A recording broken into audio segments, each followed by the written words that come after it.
저는 오늘 여러분과 함께 히브리서 12장 2절과 3절의 말씀을 가지고 함께 나눌 설교의 제목은 주만 바라봅시다입니다. 주만 바라봅시다. 여러분, 오늘 세상 사람들은 무엇인가를 바라보며 살고 있습니다. 무엇을 바라보고 계십니까? 여러분은 지금 저를 바라보고 계십니까? 네, 뜨끔한 사람들 몇 명 있어요. 갑자기 고개 확 든 사람도 있고요. 여러분, 이 자리에 저를 바라보는 사람이 있을 수 있죠. 하지만 이 자리에 저를 안 볼 수도 있습니다. 이것은 여러분의 시선에 따라 달려 있어요. 여러분의 눈이 어디를 향하여 바라볼 때 여러분은 그것을 보고 있다라고 말할 수 있습니다. 물론 물리적인 공간도 중요합니다. 내가 이 자리에 있고 그 시간대에 있는 것도 중요하지만 맨 마지막에 무엇을 바라보냐는 결국에는 그 사람의 시선, 눈이 어디를 바라보고 있는지가 결국엔 결정되게 됩니다. 마찬가지로 우리가 이 세상을 살아갈 때 세상은 우리가 시간이라는 유한적인 것에 모든 인간들이 살아가고 그 유한한 세상 가운데 우리 같은 경우는 대한민국 가운데 또 이 지역 가운데 살아가고 있지만 그럼에도 불구하고 우리가 각자 살아가는 그 삶 가운데서 우리가 바라보는 것들이 있을 것입니다. 여러분들은 무엇을 바라보고 날마다 살아가고 계십니까?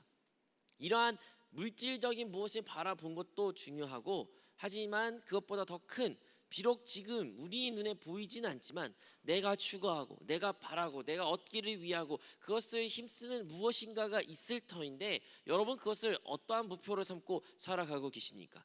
여러분의 목표는 무엇입니까? 목적은 무엇입니까? 이루고 싶은 것은 무엇입니까? 여러분의 소원은 무엇인가요? 우리 모든 사람들은 이러한 소원, 바람, 어떠한 희망이라는 것을 가지고 살아갑니다. 사람은 희망을 가지고 살 수밖에 없습니다. 희망이 없으면요, 그들은 다음날 아침 일어날 힘이 생기지 않습니다. 희망 있는 사람들은요, 환경이 여건이 좋지 아니할지라도 그들은 새로운 하루를 맞이할 때 기쁨으로 맞이할 수 있습니다. 왜요? 어제보다 오늘이 좋을 거니까. 오늘은 더 좋은 내일을 위하여 내가 하루를 살아가니까. 내일에 대한 희망을 가진 사람들은 오늘의 하루를 행복하게 살 수 있습니다. 그래서 모든 사람은 이 희망을 갖기를 원하고 부단히 노력하고 있습니다. 하지만 이 세상 가운데 살아갈 때 더 많은 대부분의 사람들은 희망 없이 살 때가 많이 있습니다. 어떤 희망을 붙잡지 못할 때도 있지요. 낙심하고 절망합니다. 목사님, 저는 너무 힘들어요. 목사님, 저 많이 아파요. 목사님, 저 헤어졌어요.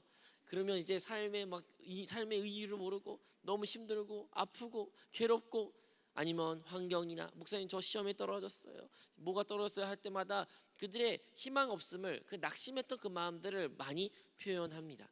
왜 그럴까요? 왜 우리는 그러한 낙심과 그러한 실패와 아픔들에 대해서는 그렇게 부정적으로 극단적으로 우리가 생각할 수 있는 모습밖에 없을까요? 왜냐하면 우리가 희망으로 삼았던 그것이 절대적인 희망이 아니었던 것이죠. 그것이 끊임없이 변한 것이었습니다. 내가 그것만 이루면 나를 행복하게, 나의 그 문제를 해결할 것이라는 그 믿음이 있었지만 그것을 행하지 못했던 것, 혹은 내가 그것을 이루지 못했던 것, 그러한 것을 가지고 우리는 낙심하고 절망하기도 하고 또한 자기 자신에 대한 수치와 또한 부정적인 인식을 계속 갖곤 합니다. 이렇게 개인의 삶에도 이러한 목표, 목적, 비전이 있지만 사실은 이것은 국가적인 차원에서도 있습니다. 국가도 어떠한 비전과 어떠한 목표를 끊임없이 달려갑니다. 국가를 넘어서요, 어떠한 이념적인 싸움도 역사적으로 봤을 때 끝없이 있었습니다. 우리는 한 개인의 삶에서만 이것이 적용됐다고 살지만 사실은 인류 자체가 역사적인 흐름에서도 끊임없이 이 세상은 어떠한 것을 향하여 달려갔고 그것을 이루기 위하여 노력했으며 그것을 이루기 위해 어떠한 희생과 어떠한 불의가 안 좋은 일이 있어도 다 그것을 무마시키고 그것을 이루고자 했던 것이 이 세상의 방법입니다. 그런데 오늘날 현실을 보십시오. 세상이 그들이 약속한 것처럼 행복하고 모든 것이 웃음이 넘쳐나며 우리의 문제가 모두 해결되었습니까? 그렇지 못합니다. 그렇지 못한 세상 가운데 살고 있습니다.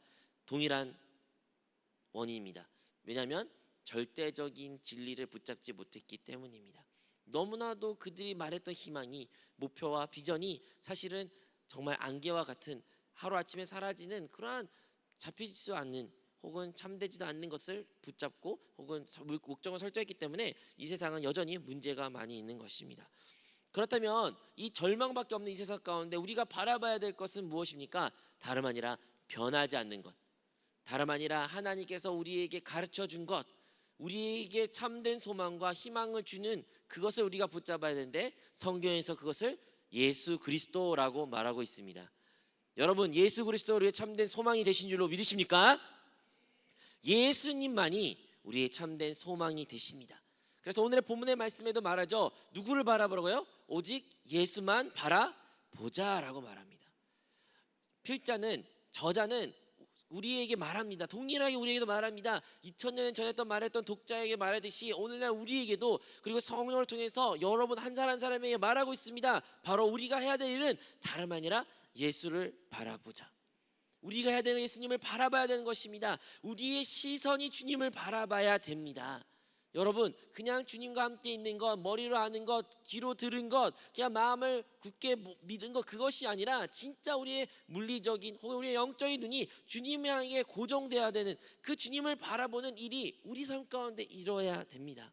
그러면 우리가 주님을 그렇게 바라보게 된다면 어떠한 일이 나타날까요? 언제 우리는 주님을 바라봐야 될까요? 첫 번째 우리가 기억했던 것은, 우리가 죄의 문제 앞에 서 있을 때 우리가 바라봐야 될 분은 오직 예수님밖에 없습니다. 오직 우리 예수님을 바라볼 때 우리의 죄의 문제가 해결됩니다. 왜냐하면 오직 예수 그리스도를 바라볼 때 우리의 죄가 용서되기 때문입니다. 아담 이후로 하나님께 반역한 모든 인류는 이 죄의 문제를 가지고 살고 있습니다. 이 죄라는 것을 결코 벗어날 수가 없습니다. 사람들은요, 항상 그 죄의 눌림에 살고 있습니다. 항상 나에게 자유함이 없습니다. 아무리 선한 일을, 착한 일을 많이 한 사람이라도 그 사람이 착한 일을 왜 하냐, 선한 일을 왜 하냐라고 말하면 그렇게 해야 될 것 같아서, 그렇게 하면 안 될 것 같아서, 그들도 어떠한 잡혀있는 그냥 본능적인 어떠한 눌림에 있는, 그렇게 하면 안 될 것 같은 그런 생각에, 그게 무엇입니까? 바로 죄의 문제라는 것입니다. 죄의 책감, 그렇게 하면 안 될 것 같은 그러한 눌림. 죄를 짓는 사람들은 어떠할까요? 죄를 짓는 사람들은요, 실수한 사람들은요, 자기의 그 실수에, 그 죄에 끝없이 자책합니다. 끝없이 자기 자신을 미워합니다. 혹은 다른 사람을 핑계를 대고 다른 사람에게 그 모든 이유를 전가하면서 다른 사람을 미워하며 시기하며 혹은 욕하는 것이 우리의 인간의 모습입니다. 그것이 다 어디서부터 비롯된 것입니까? 다름 아니라 죄에서부터 비롯된 것입니다. 그러면 우리는 어떻게 해야 될까요? 특히 예수 그리스도를 영접한 우리는 어떻게 해야 될까요? 우리는 많이 생각합니다. 그래, 나 예수님 믿는 사람, 나 크리스천이니까 나는 죄를 짓지 않을 거야. 나 앞으로 죄 안 지을 거야. 죄 짓지 말아야지. 하나님 기뻐하시는 삶을 살겠습니다. 분명히 그렇게 저한테 와가지고 간증하고 그렇게 말씀을 혹시 혹은 선포했던 사람을 내가 많이 들었지만, 결국에는 다음 한 주를 지나면 또 그 청년이나 그 성도를 만나면 어떤 대답한지 아십니까? 목사님, 저 또 실수했어요. 또 넘어졌어요. 혹은 또 일주일, 2주일 지나면 갑자기 표정이 어두워요. 너 왜 이렇게 표정이 어둡냐 하니까, 말 화내지 마세요 목사님, 별로 얘기하고 싶지 않아요. 이런 이야기하는 것이 우리의 솔직한 모습입니다. 여러분, 그럴 때마다 어떻게 여러분은 그 눌림에서 혹은 그 답답함에서, 그 창피해서, 부끄러움에서 하나님한테 내가 분명히 죄를 안 짓고 잘 살 수 있을 거라고 말했고 다짐했고 그러한 용기와 확신도 있었는데 또 실수한 나의 모습을, 내가 싫은 내 모습을 어떻게 여러분은 그것을 이겨내십니까? 다름 아니라 오직 예수님을 바라볼 때 우리는 그 문제 해결하고 할 수 있습니다. 성경에 보면 간음한 여인이 있습니다. 그 간음한 현장을 잡힌 여인입니다. 그 여인을 가지고 예수님 앞에 던집니다. 사람들은 예수님께 말합니다. 이 여인이, 이 여자가 간음했습니다. 모세의 율법에 따르면 돌로 쳐 죽이라고 했는데 어떻게 해야 될까요? 라고 예수님을 시험하기 위해서 여인을 데리고 온 것입니다. 근데 예수님은 아무 말하지 않고 잠시 바닥에 앉아서 글을 적으시더니 나중에는 이렇게 말씀하시죠. 죄 없는 자가 먼저 그 여인에게 돌을 던지라고 한 것이죠. 수많은 사람들이, 수많은 남자들이 그 자리에 있었지만 그 한 명도 누구도 자신 있게 그 여인에게 향하여 돌을 던지지 못했습니다. 한두 명씩 도망가더니 모든 사람들이 떠나고 이제 그 자리에 예수님과 그 여인 단둘밖에 없습니다. 예수님이 말씀하시죠. 너를 고발하고 너를 이 자리에 데려온 그 사람들 어디 있냐 할 때 아무도 없다는 거예요. 그리고 예수님이 이제 말씀하십니다. 나도 너를 정죄하지 않는다. 이제 가라고 말씀하시죠. 그리고 다시는 죄를 짓지 말라고 우리 주님은 말씀하십니다. 사랑하는 성도 여러분, 우리가 죄를 지어서는 안 됩니다. 그리고 우리도 죄에 대한 결과는 하나님 앞에 반드시 하나님께서 다 갚으신다고 말씀하셨습니다. 행한 대로 갚으신다는 것이 주님의 약속의 말씀입니다. 그러므로 우리가 죄를 지을 때마다 그것이 당당한 것은 결코 아니죠. 하지만 우리가 죄를 지었음에도 불구하고 또 넘어졌음에도 불구하고 그럼에도 불구하고 우리 해야 될 일은 무엇입니까? 바로 주님을 바라봐야 되는 것입니다. 여러분, 주님을 다시 바라볼 때 주님께서 말씀하실 것입니다. 나도 너를 정죄하지 않는다. 나도 너를 정죄하지 않으니 가서 죄를 짓지 말라.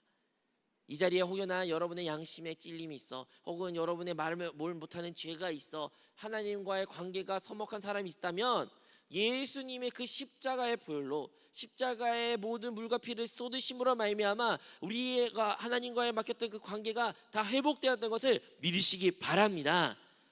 여러분, 예수 그리스도를 바라보시기만 한다면, 주님께 여러분 시선을 고정만 시키신다면 우리는 다시 깨끗한 양심으로 하나님을 바라보는 하나님의 자녀가 되는 줄로 믿습니다.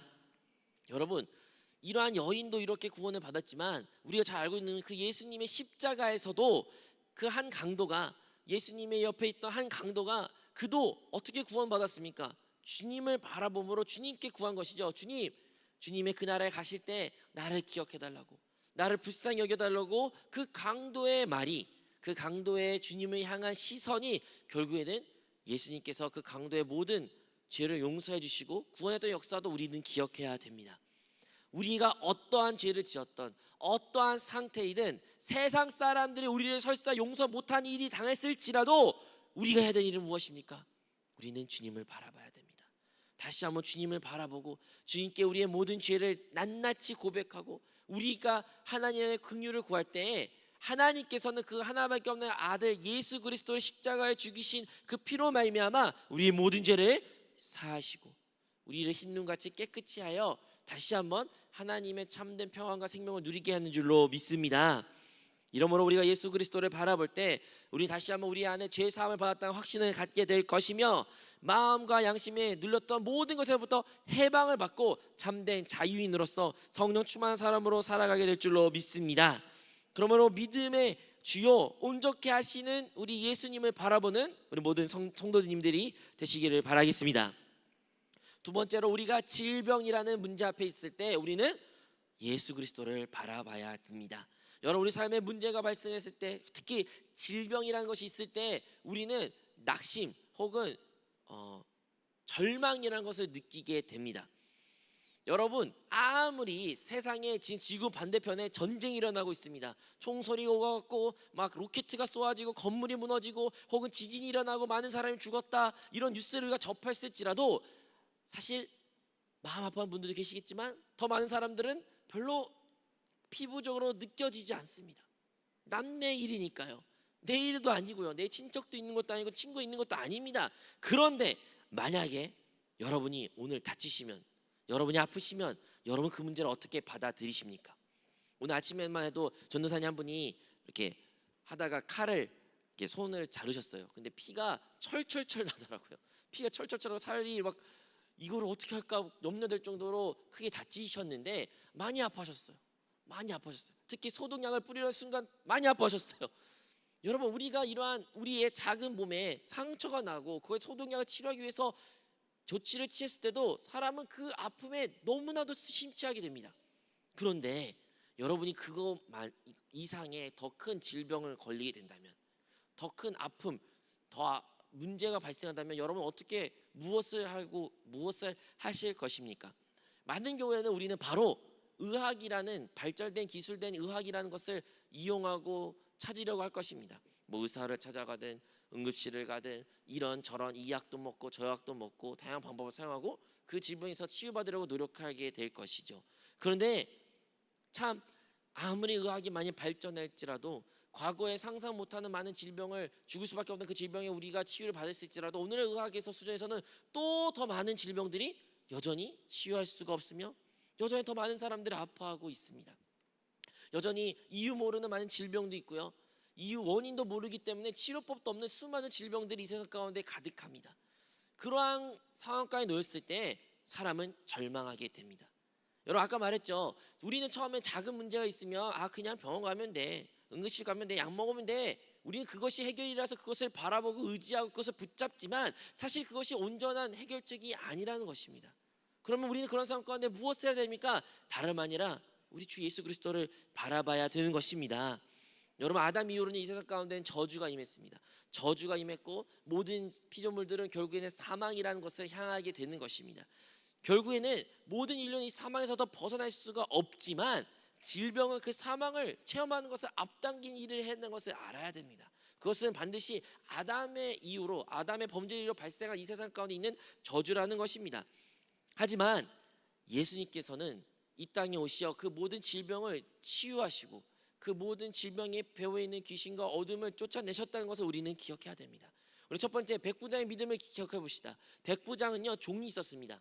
그 종이 아팠는데 이 백부장이 비록 유대인은 아니었지만 이방인으로서 예수님 앞에 나와 말합니다. 나의 종을 고쳐주소서. 근데 예수님 말씀하시죠. 그래 내가 고쳐주겠다. 근데 백부장이 말합니다. 주님 그러지 마십시오. 나도 밑에 신하를 하인을 두은 사람으로서 주인이 말만 하시면 다 그렇게 되는데 예수님도 말씀만 하시면 나의 종이 치유받습니다 라는 말이에요. 예수님이 놀라시면서 내가 이만한 믿음을 본 자가 없다면서 가라 했을 때 그 종이 치유함을 받았습니다.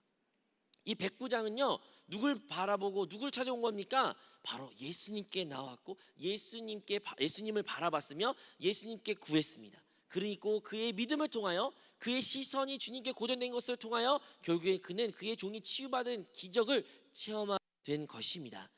여러분 우리의 개인의 질병도 이렇게 예수님 앞에 나와도 맞지만 또한 여러분이 사랑하는 사람들의 질병이 있으면 마찬가지로 우리가 해야 되는 일은 바로 예수님께 나아가야 된다는 것입니다. 종이 나가지 않았어요. 종이 예수님 앞에 와서 나 치유해 주세요. 나 아파요. 그렇게 한 것이 아니라 그의 주인이었던 백부장이 왔던 것처럼 우리가 설사 지금 건강해서 나에게는 어떠한 건강에 문제가 없어요. 목사님 전 상관없는 이야기 같아야 할지라도 생각해 보십시오. 우리의 주변에는 반드시 질병으로 인하여 고통당한 사람들이 있습니다. 그것이 여러분의 사랑하는 부모님일 수도 있고요. 여러분이 사랑하는 조부모일 수도 있고요. 친구일 수도 있고요. 하다못해 교회 지체들도 우리 매번 예배할 때마다 기도하지 않습니까? 분명히 이 땅 가운데 여전히 질병으로 인하여 고통 가운데 놓인 사람이 있고 그거를 위하여 중보한 사람도 있고 바로 그 사람이 우리 한 사람 한 사람입니다. 그럼 우리가 해야 되는 일은 무엇입니까? 다름 아니라 바로 주 예수 그리스도를 바라보는 일입니다. 우리 모두 주 예수 그리스도를 바라봅시다. 여러분 구약에는요 질병을 그냥 하나님의 죄의 결과로서 하나님의 형벌로서만 이해했지만 신약에 들어서 예수님께서는 또 하나의 놀라운 비밀을 보여주셨죠. 바로 그 질병의 배후에 또 어떠한 일이 있을 수 있다는 것입니까? 귀신의 역사가 있을 수 있다는 것이에요. 그래서 예수님은요 질병을 고칠 때 질병의 치유를 위해서 기도할 뿐만 아니라 때로는 그 질병의 배후에 있는 귀신을 쫓아내셨습니다. 열병을 쫓아내셨습니다. 그럴 때 그 열병이 떠나갔고 그 배후에 있던 귀신이 떠나가서 말 못하는 자를 말하게 되었고 또한 자유함을 얻게 됐던 것을 우리가 알고 있습니다. 그러므로 우리가 예수님을 바라볼 때 그리고 예수님을 통하여 그 예수 이름으로 기도할 때 우리 안에 있던 질병이 치유된 것을 넘어 우리 안에 역사하는 배후의 역사하는 귀신의 역사도 쫓아나고 우리가 참된 자유의 삶을 살 수 있다는 것을 기억하시기 바랍니다. 또한 주님께서는요 그냥 질병만 고친 게 아니라 심지어 죽은 자도 부활시키신 분이셨습니다. 우리 주님은요 회당장의 딸의 죽었던 그 딸을 찾아가셔서 결국엔 그 죽은 여인 그 딸을 살리신 역사도 우리 예수님이 하셨습니다. 그러므로 여러분 우리 예수님에게는 불가능한 일이 없습니다. 진짜 불가능한 일이 없습니다. 죽은 자도 살리신 분이신데 어떠한 질병도 못 고치시겠습니까? 우리가 주님 앞에 나와 주님을 바라보며 주님께 구하고 믿음으로 기도할 때 우리의 모든 연약한 것이 회복될 줄로 믿습니다. 여러분 이런 육체적인 질병 아니면 아픈 것도 중요하지만 사실 오늘날에는 그보다 더 심각한 정신적인 질환들이 많이 있습니다. 얼마나 많은 우울증으로 인하여 사람들이 고통 가운데 놓여 있습니까? 이 우울증이라는 것은 그냥 어떠한 특정한 사람에 국한된 일이 아닙니다. 못 살아서 힘들어서 불행해서 우울증 걸린다? 여러분 천만의 말씀입니다. 우리는 그렇게 생각할 수 있어요. 내가 뭐가 없어서 부족해서 그러니까 우울해 그래서 힘들어 라고 말하지만 여러분 잘 알고 있는 건 북유럽의 정말로 선진국 우리가 생각하기로는 일도 별로 하지 않는 것 같고 모든 것이 행복하고 돈도 안 벌어도 충분히 먹고 살고 있으며 모든 복지가 잘 보장된 그런 나라인데도 불구하고 여러분 그 북유럽에서 우울증이 얼마나 높습니까? OECD 국가 중에서 제일 높은 우울증을 가졌던 것이 그 북유럽 국가들입니다. 세상에서 가장 경제적인 부유하고 경제적인 가장 강력한 국가가 미국이어도 들어도 미국도 얼마나 수많은 우울증 환자들이 있습니까? 호주도 그래요. 우리가 워킹홀리day 많이 가는 국가들도 그것 가운데 우울증도 많이 있습니다. 그리고 우리나라도 바라봤을 때 우리나라도 아무리 경제적인 성장이 많이 이루었고 50년 전에 비교할 수 없을 정도로 많은 형편이 좋은 그러한 배경 가운데 살아가는 청년들일지라도 오늘날도 수많은 정신적 질환으로 우울증으로 고통당하는 사람이 있습니다. 그럼에도 불구하고 그래서 더더욱 또 우리에게 필요한 것은 예수님인 것입니다. 우리가 주 예수 그리스도를 바라볼 때 우리의 모든 그 우울에서부터 절망에서부터 소망으로 기쁨으로 감사함으로 바꾸실 분이 오직 예수님밖에 없다는 것을 기억하시기 바랍니다. 세 번째로 우리가 기억할 것은 우리가 환난이 닥쳤을 때 우리의 환경적인 문제가 있었을 때 우리가 해야 될 일은 바로 주님을 바라보는 일입니다. 여러분 성경에 보면 예수님이 제자들과 함께 배를 타시고 이제 바다를 건너셔야 되는데 폭풍을 치게 됩니다. 폭풍을 쳐가서 예수님이 주무신 그 상황 가운데 제자들이 어떻게든 이 폭풍을 잘 헤쳐나가려 노력하려 했지만 너무나도 어려운 거예요. 특히 어부가 직업이었던 수많은 제자들이 있었기 때문에 그들이 계산하기에는 이것은 죽을 수밖에 없다. 이러한 폭풍을 만나면 다 죽는다. 우린 끝났다라고 생각합니다. 그래서 주무셨던 예수님을 막 깨우면서 말합니다. 선생님 왜 우리를 이렇게 신경 쓰지 아니하십니까? 선생님 너무해요. 어떻게 이렇게 무심할 수가 있어요? 우리 죽을 것 같은데 라고 예수님께 뭐라고 하는 거예요. 근데 예수님이 그것을 들으시고 일어나셔서 바로 바다와 파도에 향하여 명령하셨을 때 바람이 잠잠해졌고 그리고 예수님이 말씀하셨죠. 제자들에게 믿음이 없고 그것을 향하여 난무를 하셨습니다. 우리의 인생 가운데 때로는 환경적인 것들이 진짜 우리의 힘으로 어쩔 수 없는 일들이 참 많이 일어나곤 합니다. 그냥 개인의 실수, 내가 잘못된 선택으로 어쩔 수 없는 결과를 받아들이면 또 이해할 만해요. 그래 내가 실수했지, 내가 잘못 선택했지, 그래 내 어쩔 수 없는 거야. 근데요 어떠한 문제는요 내가 선택하지도 않고 더 큰 환경적인 큰 문제로 인하여 내가 그것을 해칠 수 있는 어떠한 방법도 없는 놓인 우리의 삶의 문제가 있을 수 있습니다. 그런 환란이 있습니다. 세상 사는 사람들 또한 뿐만 아니라 예수 믿는 사람들에게도 나타나는 것입니다. 이 폭풍은요 분명히 예수님이 탔던 배에만 바람 부는 것이 아니라 그날 낚시했던 사람들도 아마도 그 폭풍을 만났을 거예요. 그런데 또 누가 만났다는 것이에요? 예수님이 타고 계셨던 그 배에도 그 폭풍과 동일하게 나타났던 것입니다. 마찬가지입니다. 오늘 이 세상 가운데 삶 가운데 세상에 어떠한 큰 이슈, 어떠한 문제가 있어가지고 심지어 예수 믿는 사람조차도 그 문제에서부터 벗어날 수 없는 일이 일어나곤 합니다. 그런데 그때 우리가 해야 되는 일은 무엇입니까? 다름 아니라 비록 예수님한테 나무라면 들을지라도 그들이 행했던 일 바로 주님을 깨웠고 주님을 바라보았고 주님께 도움을 구했던 일인 것입니다. 그럼 우리가 환난 앞에 놓였을 때 우리의 힘으로 헤쳐나갈 수 없던 어떠한 외부적 문제를 만났을 때 우리가 해야 되는 일은 바로 주님을 바라보는 것입니다. 우리가 주님을 바라볼 때 주님께서는 그 문제보다 크신 권능으로 권세로 그 문제를 잠재우실 수 있으며 우리에게 구원을 허락하신다는 것을 믿으시기 바랍니다. 우리는 주님을 깨워야 됩니다. 여러분 우리의 문제가 환란이 있을 때 그 환란을 바라보고 문제를 바라보고 어떻게 해야지 어떻게 해결해야지 이 방법 저 방법 이리저리 뛰는 것이 아니라 사실 가장 빠른 방법이 다름 아니라 주님께 바라보고 주님을 깨우고 주님께 말하는 것입니다. 우리 삶 가운데 혹여나 어떤 환경적인 문제로 인하여 고통 가운데 문제 가운데 힘든 성도님이 계십니까? 그럼 여러분 시선은 지금 어디에 두고 계십니까? 여러분 지금 무엇을 바라보고 계십니까? 혹시 그 문제를 바라보고 그 문제 해결 방법을 바라보고 아니면 여러분이 상상한 것을 바라보고 계십니까? 아니면 오늘 방금 전에 말씀한 것처럼 예수님이 제자들과 같이 예수님을 바라보시고 예수님을 깨우신 일을 하십니까? 우리 모두가 주님을 바라보고 예수님을 바라보는 성도가 되어 그 모든 환난에서부터 구원받는 주님의 성도가 되시기를 축원드립니다. 그리고 또한 우리가 기억해야 되는 것은 죽음 앞에서 우리는 주 예수 그리스도를 바라봐야 됩니다. 여러분, 우리는 결국에는 다 죽음을 맞이하게 됩니다. 젊든 나이가 많든 상관없이 죽음은 우리에게 다 동일하게 공평하게 주어진 것입니다. 그러므로 그 죽음 앞에 놓였을 때 여러분은 무엇을 바라보고 계실 것입니까? 여러분의 과거를, 여러분의 실수를, 여러분의 억울했던 일들을, 아니면 여러분이 좋았던 일을, 여러분이 이뤘던 업적들을, 여러분 사랑했던 사람들을, 뭐든지 좋습니다. 하지만 그게 어떠한 의미가 있습니까? 그 죽음 앞에서 어떠한 의미와 어떠한 권능과 어떠한 권세가 있습니까? 장례식을 가면 모든 사람들은 장례식 가운데 죽음이라는 것을 맞이하게 되고, 모든 장례식에는 동일하게 다시는 그 사람을 못 본다는 생각을 가지게 됩니다. 맞죠? 예수님을 믿는 사람이든 예수를 믿지 않는 사람이든 가족들은 결국에는 그 사람을 떠남으로써 다시는 그 사람을 육신의 눈으로 바라볼 수 없고 볼 수도 없고 만질 수 없는 상태가 되는 것입니다. 그것은 동일합니다. 그런데요, 믿는 사람들과 그렇지 아니한 사람들 큰 차이가 있는 것인데, 믿지 않는 사람들은 그 사람을 영원히 보지 못한 것으로 나요 말도 안 되는 큰 절망과 좌절과 슬픔을 가지게 된 것입니다. 그런데 믿는 그리스도인들은 설사 그 사람을 지금 육신의 눈으로 볼 수 없을지라도 그들에게 어떠한 소망이 있는 것입니까?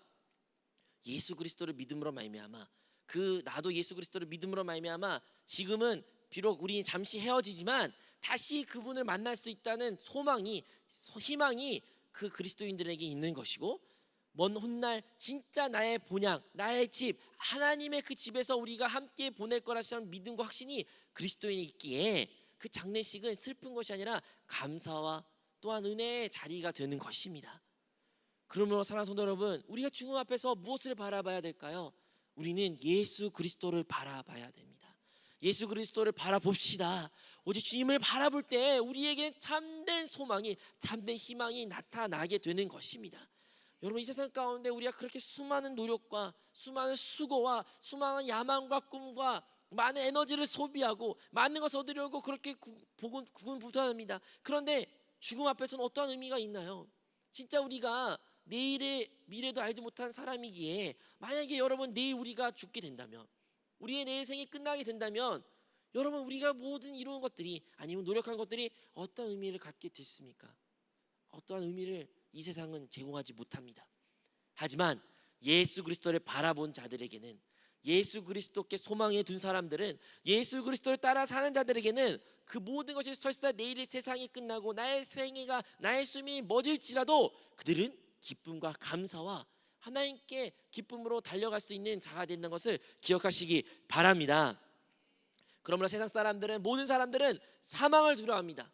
여러분, 장례식에 가면요, 그렇게 그 죽음을 두려워하기 때문에, 귀신을 두려워하기 때문에 귀신을 쫓아내고 귀신이 붙지 않기 위해서 이런저런 그들이 말하는 방법으로 퇴거하고 못 오게 하고 영혼이 잘 잠들 수 있기 위하여 노력을 그렇게 말합니다. 왜요? 죽음을 두려워하기 때문이에요. 죽음을 무서워하기 때문이에요. 그런데요, 그리스도인들은 죽음을 두려워하지 않습니다. 말합니다. 사망아, 네가 쏘는 것이 어디 있느냐? 사망아, 이렇게 말했던 사도 바울 같이 우리는 죽음을 결코 두려워하지 않습니다.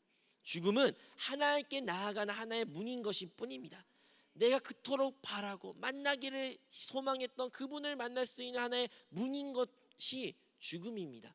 그렇게 죽음 앞에서 주님을 바라볼 수 있는 사람은 죽음조차도 이기는 진정한 이 땅 가운데 승리자의 삶을 살게 됩니다. 우리는 마지막 때에 살고 있습니다. 그래서 이 마지막 때 우리가 바라봐야 될 대상은 누굴까요? 다름 아니라 우리 구주 예수 그리스도이십니다. 이 마지막 때란 말이, 어떤 분 말합니다. 목사님, 뭐 코로나 전에도 마지막 때 얘기하셨고, 또 몇 년 전에는 보니까 준규 목사님도 마지막 때 얘기하셨고, 또 그 전에도 누가 마지막 때 했고, 이 마지막 때라는 게 참 이상해요. 진짜 마지막 때가 오는 걸까요? 라고 말하지만, 여러분, 진짜 우리가 살고 있는 것은 마지막 때입니다. 예수님이 내가 곧 오리라 말씀하셨고, 그리고 진짜 거기 살았던 제자들은, 성령 충만한 제자들은 주님이 곧 오신 것을 확실히 믿고 살았습니다. 비록 수많은 제자들이 순교하였고 주님의 오심을 그때 나타나지 않았지만, 그 훗날에도 수많은 참된 그리스도인들은, 참된 성령으로 충만한 사람들은 주님이 곧 오신다는 그 믿음을 가지고 날마다 살아가고 있습니다. 우리가 존경하고 사랑했던 조영긴 목사님도 진짜 그게 청년 때, 정말 젊었을 때, 그 여의도 수목을 가장 붕괴됐을 때 가장 큰 메시지였던 내용이 무엇입니까? 곧 주님이 오신다는 것이에요. 주님이 곧 오시니까 우리가 깨어 있어야 한다는 메시지를 선포하셨고, 오늘날도 동일하게 주님을 진정으로 사랑하고 성령 충만한 사람은 주님의 다시 오심이 곧 온다는 것을 정말로 피부적으로 느끼고 있습니다. 왜 그럴까요? 왜 주님의 오심이 곧 피부적으로 느끼고 그것을 말할 수밖에 없는 것일까요? 왜냐하면 그들은 사망을 이긴 자이기 때문입니다. 그들은 진짜 심판을 두려워하지 않는 자이기 때문이다. 나에게 상 주실 이가 오시고 있기에 그 기쁨으로 그것을 기대할 수 있는 사람들이기에 그들은 주님의 다시 오심이 절망이나 혹은 두려움의 소식이 아닌 기쁨의 소식이요 소망의 소식이라는 것을 우리 모두 기억하시기 바랍니다. 그렇다면 우리가 이렇게 주님을 바라봐야 됩니다. 주님을 바라봅시다. 우리가 계속 이야기를 나눴습니다. 그러면 주님은 지금 어디 계십니까? 주님은 이제 십자가에서 모든 물과 피를 쏟으시고 죽으시고 부활하사 승천하시고 보혜사 성령으로 통하여 이제 우리 모든 믿는 이들의 거듭난 영 가운데 함께 계십니다. 여러분 지금 어떤 문제에 놓여 있습니까? 여러분 혹시 죄의 문제로 인하여 힘들어하고 계십니까? 혹시 질병이라는 문제, 정신적인 질환과 혹은 여러분 우울증과 불면증과 혹시 말 못하는 어떤 아픔으로 인하여 힘들어하고 계십니까? 혹은 여러분 어떤 환경이 힘들고 정말 해결할 수 없는 문제 앞에서 좌절하고 계십니까? 혹은 여러분 죽음 앞에서 두려움을 떨며 하루하루 살고 계신 분이 이 자리에 계십니까? 여러분 우리가 해야 되는 일은 다름 아니라 우리 안에 계시는 정말 우리 건혜역 가운데 진짜 살아계시는 주님을 바라봐야 됩니다. 그것은 육신의 눈으로 바라볼 수가 없죠. 그래서 우리는 영의 눈으로 주님을 끊임없이 바라봐야 됩니다. 여러분 그 사람을 바라보기 위해서 그분을 바라보기 위해서 우리는 항상 영 안에 가야 되고 우리의 생각이 영 안에 있고 우리의 영으로서 생각함으로써 우리가 그 주님을 시선을 고정할 때 우리는 그 모든 것에부터 참된 구원을 누리게 될 줄로 믿습니다. 여러분 우리가 이 모든 것들을 누리고 결국에는 이 세상의 모든 것을 가지려고 부단히 노력합니다. 하지만 결국에는 세상 끝날 날에는 그 모든 것이 아무런 의미가 남지가 않아요. 오직 하나님께 드려진 것만이 영원에서 이루어졌던 일들만이 영원히 기억될 것입니다. 그러면 우리가 오늘 우리의 삶을 한번 점검하기를 보기를 원합니다. 나는 무엇을 바라보며 살았는가? 무엇을 얻기 위하여 무엇을 성취하기 위하여 어떠한 것을 인정받기 위하여 내가 살았는가? 나의 시선은 이 땅에 두었는가? 혹은 나의 시선을 다시 한번 이 땅에 어떤 우리의 시선을 돌이켜 우리 영안에게 주님을 바라봄으로 말미암아 주님의 것을 주님의 나라를 주님의 의를 구하는 우리 모든 성도님이 되시기를 주님의 축원드립니다. 오늘은 성찬주일입니다. 이 성찬주일은요 사실은 주님만을 바라보는 시간이에요. 성찬이라는 것은 주님이 우리에게 명령하시는 것입니다. 나를 기념하라. 그 나를 기념하라는 것은요 오직 주님만을 생각하고 주님만을 바라보라는 것이에요. 나의 어떠한 문제, 나의 어떠한 상태, 나의 어떠한 억울함, 아니면 내가 생각하고 내가 고민해야 되고 내가 뭐 어떠한 것이든 간에 다 상관없이 다 내려놓고 그냥 그분만을 묵상하고 그분만을 생각하고 그분께 감사드린 것이 성찬의 의미입니다.